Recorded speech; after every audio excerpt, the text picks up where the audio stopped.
So thank you so much for having me today. It's a real pleasure. It's actually amazing timing.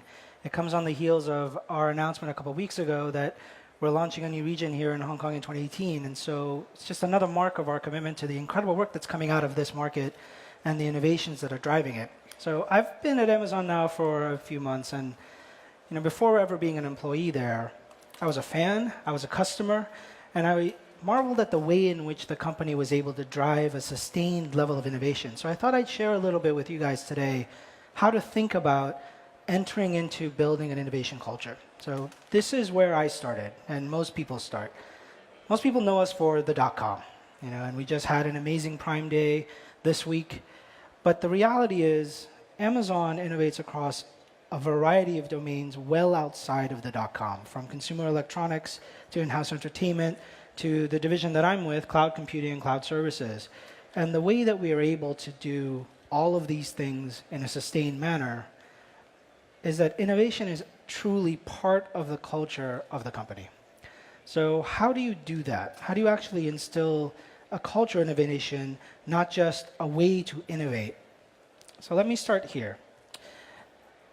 One of our largest customers, obviously Airbnb, has over the last several years grown into a worldwide colossus. And when you hear Brian Chesky, their CEO, talk about it, innovation is foundational to them. It is what enables them to continue to iterate their product.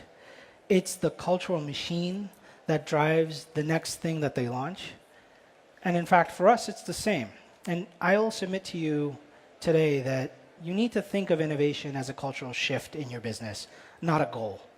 Innovation requires a culture that fosters invention.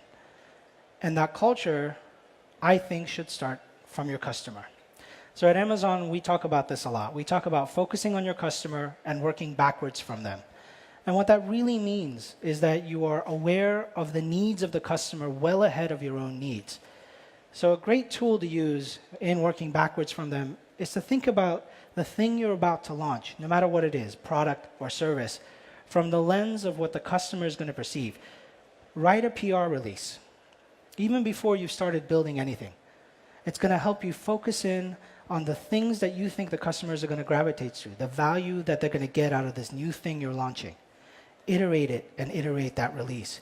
Because the more you focus in on the customer and the value that they get out of what you're doing, the better your product and features are going to be. Then write the FAQ. Get deep into the things that your customers are going to ask about. How do they use the new service? What are the areas that they have to go to get more education on it? Who is it for? What are the customers supposed to get? As you iterate that process, then write the user manual. Actually get into the weeds of what it is that your customers are going to do with this new release. If you start from the customer, I promise you, you will not go in a weird direction. Have that lens of the customer in mind, because ultimately that's the only thing that matters in what you do. How is your user at the end of the day using your product? The other thing I want to impart to you guys, which is incredibly critical, how quickly you iterate is often better than how well you iterated, right? I find too many companies spend way too much time trying to create the next release. You want to think about iteration as an experiment. And every time you release a new feature, every time you release a new product, every time you're touching the customer, that's an opportunity for you to get more information back to make your service better. Jeff talks about the fact that whenever we do something, when it's ready, we just push it out.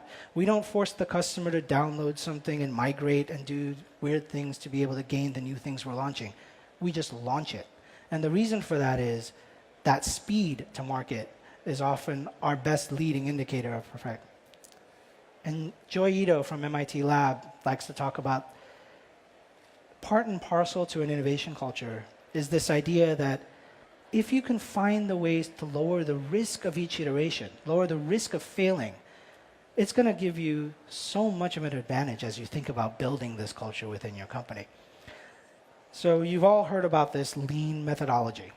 And really, lean methodology gives you that toolkit. It enables you to release things in smaller ways that don't, what we call at Amazon, push you through a one-way door that you can't walk back from. It allows you to iterate it without increasing a massive amount of risk to your business. So I would encourage each of you to think about the speed to iteration as a key tool in your toolkit. One of the ways to do that is to think about the organizational structure that your company works under. Right, at Amazon, we talk a lot about this two-pizza team concept. And what that really means is that we have small teams, because the more bodies that you put into a room, the harder it is to make a decision. I'm sure you've all tried to get a party of 15 or 20 people to decide on where to go to dinner. Like, just imagine how difficult just that simple choice is. The bigger the team, the more complexity you introduce into a process. So think about team size very carefully. And along with team size, think about how you're actually structured as an organization. If there's a bottleneck where every decision has to go through one point and nothing happens until that happens, I promise you your speed to iteration will be slower than if you've thought through how can you organize your teams so that those teams that are in front of customers every day, that are talking to them and getting feedback from them, that those teams are empowered to actually create products and features for those customers. So really think hard about the underlying organizational structure of your company. And then think very carefully about how you actually experiment. Innovation requires you to iterate and experiment frequently. And experimentation only really matters if you've measured the impact of your experiments. You need to think about the metrics that you're going to use. You need to think about what you're testing. You need to think about how you're testing it. And what's important about that is 3 underlying things. Make sure you've identified what your assumptions are. How we think about a problem absolutely impacts the way we test that problem. So identify the assumptions, identify the biases, lay them out. Figure out how you can A/B test your way around your biases. Put out 2 marketing messages, and even if you're sure that one of them is going to perform, put 2 out and see if you're right. Get actual customer data, get actual customer feedback, and keep using that process to improve and iterate quickly. So one thing that we do is that we have a weekly business review where we look at all of the features and products that we're creating, where we think through all of the steps that are necessary and what status they are. And it keeps us organized in our ability to drive these new feature releases. And we think of it as the building blocks that are necessary to drive innovation. And in fact, we actually think of ourselves as our own building block.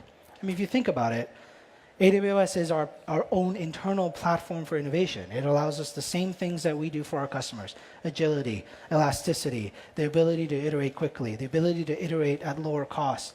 All of the things that our customers benefit from us, we actually internally also benefit from. And we're very methodical about that.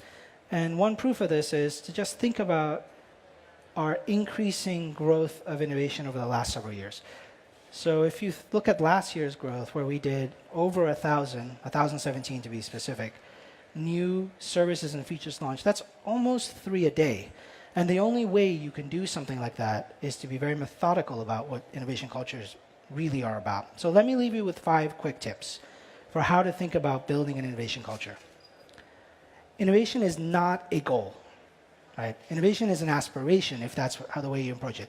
Innovation is the culmination of an ongoing process of creating things.